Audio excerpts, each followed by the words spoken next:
for the one and only Alyssa Alter.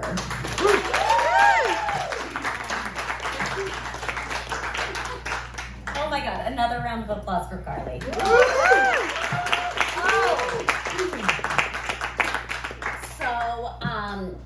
Fun fact about me, my first crush was Prince Eric. Another fun fact is that I love traveling, but I am terrified of flying. Every time I do it because I have to, but every time I do, my entire body completely revolts. My whole body is screaming, this is a terrible idea. There's always diarrhea. Sometimes I puke. But sometimes you have to ignore these very clear signals that your body is sending you, right? Like it's totally normal to fly through the sky in a metal tube at 30,000 feet above the earth, right? It's totally normal if there's an emergency up there. There's nothing you can do. You're stuck there. It's totally normal. And as much as I try to convince my mind that this is normal, my body knows. And my body does not accept the lies that I tell it. Another fun fact, before I married my first husband, I had only had sex with my high school boyfriend. He was nice enough, but it was high school sex. It was fine. There was never any foreplay because we were just horny to be there, right? And it was always we also didn't have time. It was either happening in the back of his Bronco or in my parents' basement, and we had to, get it done before my parents came down.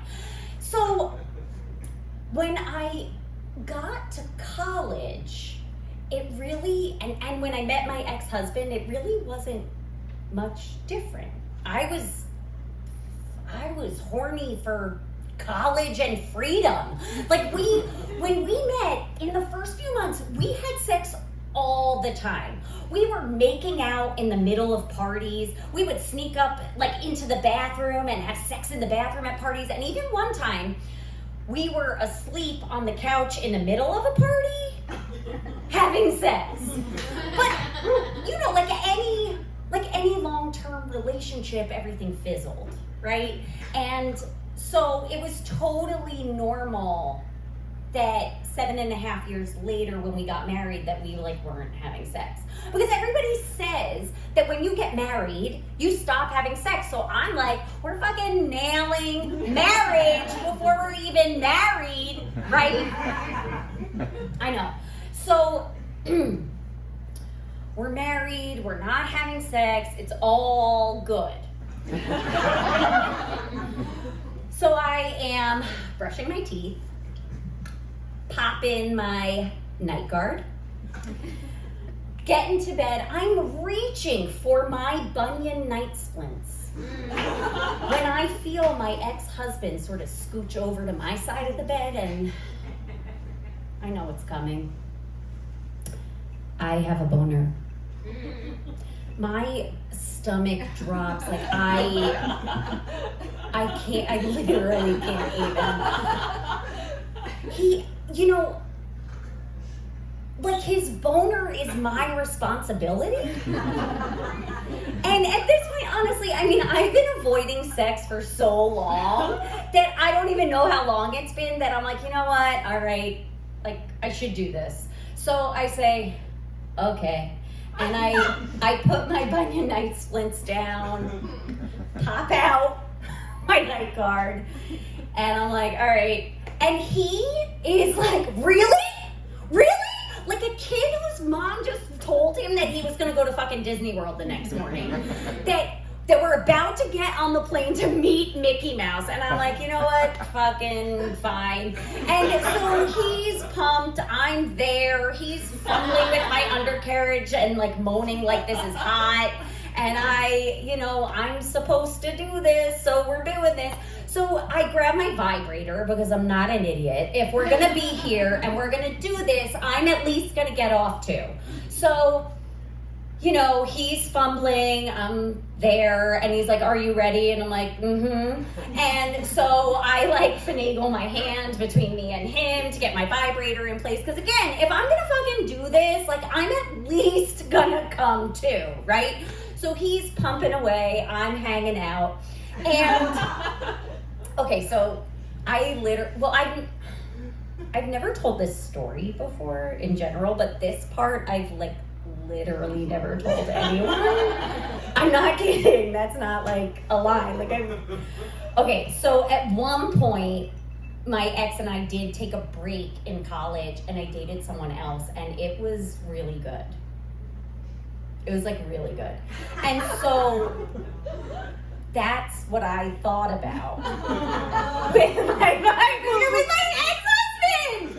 So I can tell, like, okay, so we're there. I got my vibrator. I'm thinking about that guy. And I can tell like his breathing shifts. I'm like, oh God, I'm running out of time. So I'm like, which is, like I gotta, and I'm like, okay, the time in the shower, we got this. I pump up my vibrator. I'm there, we're furiously masturbating at each other. And I can tell his breath is changing. We're getting there. I'm like, I'm running out of time. I like turn my head to brace myself because I know what's coming. And we're there, and we're, and he starts coming, and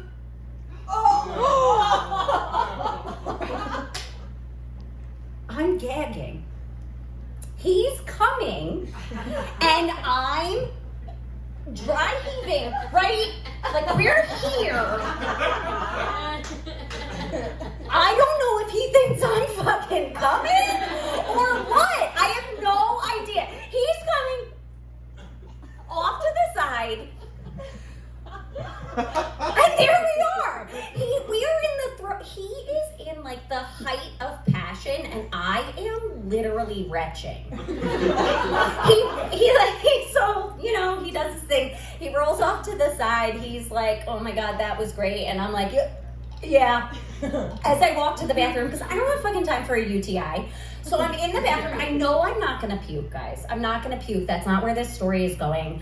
This happens actually not that many times because I avoided sex at all costs.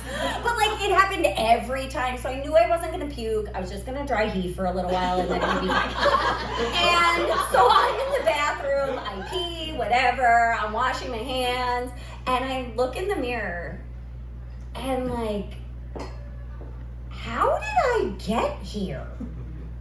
Right? Like how did I get to the point where I'm having sex with someone who literally doesn't see that my body's trying to vomit at your pleasure. Like this moment that's supposed to be intimate and so like sacred and bonding and like, I'm rejecting it. And and I'm like, am I rejecting him? Is it sex? Is it men? Is it marriage? Like, what is it? And I'm looking in the mirror and I realize like, I'm filled with disgust, but it has nothing to do with him. I am completely disgusted with myself that I just fucked someone who doesn't even notice that I'm gagging while he's coming. That doesn't even see me. And I realize as I look in the mirror that I am no longer that like naive, lost little freshman who needed a senior to protect her on campus. I see the woman that I became when nobody was watching. And while I absolutely will continue to ignore my body signals in order to go to New Zealand on my honeymoon with my amazing second forever husband. When it comes to orgasms, I'm listening. Thank you so